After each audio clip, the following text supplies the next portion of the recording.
আকাশবাণী সমীক্ষা। আজকের সমীক্ষার শিরোনাম নতুন দুশ্চিন্তা। লিখেছেন সুরজিৎ বিশ্বাস। এক করোনা ভাইরাসে রক্ষা নেই, তাই নতুন স্ট্রেন দোসর। কোভিড-19 2020 সাল জুড়ে মানুষকে নাজেহাল করেছে। অতিমারির দাপটে বিধ্বস্ত গোটা দুনিয়া। ভারতে এ পর্যন্ত 1,04,00,000-এর বেশি মানুষ করোনা ভাইরাসের কবলে পড়েছেন। প্রাণ গেছে অন্তত 1.5 লক্ষ মানুষের। আবার সেরেও উঠেছেন 1 কোটির বেশি। সারা বিশ্বের পরিসংখ্যানের নিরিখে অবশ্য এদেশের অবস্থান অনেকটাই ভালো। যত দিন যাচ্ছে সুস্থতার হার বাড়ছে। কিন্তু নতুন করে একটা আতঙ্কের বাতাবরণ সৃষ্টি হয়েছে ব্রিটেনের নয়া স্ট্রেনের পরিবর্তিত রূপে SARS-CoV-2 আগমনে। লন্ডনে এখন প্রতি 30 জনের মধ্যে একজন কোভিড-19 সংক্রমিত বলে জানিয়েছেন শহরের মেয়র। ভারতেও বিলেত ফেরত অনেকের শরীরে মিলেছে ব্রিটেনের মিউটেটেড করোনা ভাইরাস, যাকে বলা হচ্ছে N501Y। এই ভাইরাসকে আরও বেশি মারাত্মক বলা হচ্ছে কেননা এর সংক্রমণ ক্ষমতা আদি ভাইরাসের তুলনায় 70% বেশি। যাদের শরীরে ব্রিটেনের স্ট্রেন পাওয়া গেছে তাদের প্রত্যেককে আলাদাভাবে বিশেষ পর্যবেক্ষণে রাখা হয়েছে। এদের সংস্পর্শে আসা মানুষদের রাখা হয়েছে কোয়ারেন্টিনে। কেন্দ্রীয় সরকার ব্রিটেনের স্ট্রেন নিয়ে পরীক্ষা নিরীক্ষা চালানোর জন্য, বিশেষ করে এর জিনের বিন্যাস বা জেনোম সিকোয়েন্সিংয়ের জন্য ইন্ডিয়ান SARS-CoV-2 জিনোমিক্স কনসোর্টিয়াম গঠন করেছেন। যে 10টি প্রতিষ্ঠানকে এই কাজে বেছে নেওয়া হয়েছে তার মধ্যে রয়েছে নদিয়ার কল্যাণীর national institute of biomedical genomics. এই প্রতিষ্ঠানের অধিকর্তা ড সৌমিত্র দাসের কথায়, পশ্চিমবঙ্গ রাজ্য স্বাস্থ্য দপ্তর থেকে ব্রিটেন ফেরত বেশ কয়েকজনের নমুনা পাঠানো হয়েছিল।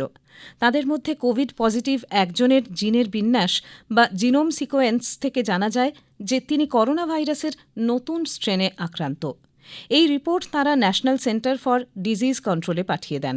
সেখানে পুনর্পর্যবেক্ষণের পর রিপোর্ট প্রকাশ করে সরকার।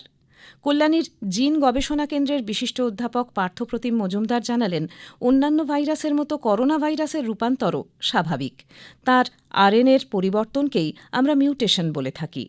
চীনের উহানে করোনা ভাইরাসের যে ধরনটি পাওয়া গিয়েছিল তারও কিন্তু মিউটেশন ঘটেছে। ভারতে যেটি পাওয়া গেছে সেটি হচ্ছে A2A টাইপ। তবে ব্রিটেনে করোনা ভাইরাসের নতুন যে সাবটাইপ মিলেছে তা সত্যিই চিন্তার বিষয় হয়ে দাঁড়িয়েছে, কারণ এর দ্রুত বিস্তারের ক্ষমতা। এই N501Y ভাইরাস স্পাইক প্রোটিনের পরিবর্তন ঘটায়।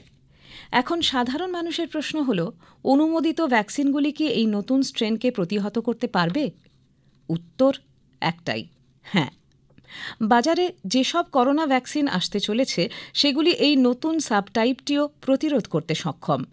ব্রিটেনের নতুন স্ট্রেনের সংক্রমণ ক্ষমতা বহুলাংশে বেশি হলেও এর মারণ ক্ষমতা কিন্তু তেমন নয়। এই স্ট্রেনের খোঁজ প্রথমে পাওয়া যায় লন্ডনের দক্ষিণ অংশে, পরে তা অন্যান্য দেশে ছড়ায়, আসে ভারতেও। ভাইরাসটির মিউটেশনের হাল হকিকত জানতে জেনোম সিকোয়েন্সিংয়ের সংখ্যা অনেকটাই বাড়ানো দরকার। সেই কাজটাই করছে কল্যাণীর জাতীয় জিন গবেষণা কেন্দ্র। এদিকে দেশের সমস্ত রাজ্য ও কেন্দ্রশাসিত অঞ্চলে কোভিড ভ্যাকসিন প্রদানের প্রস্তুতির ড্রাই রান বা মহড়ার দ্বিতীয় পর্যায়েও সুষ্ঠুভাবে সম্পন্ন হয়েছে।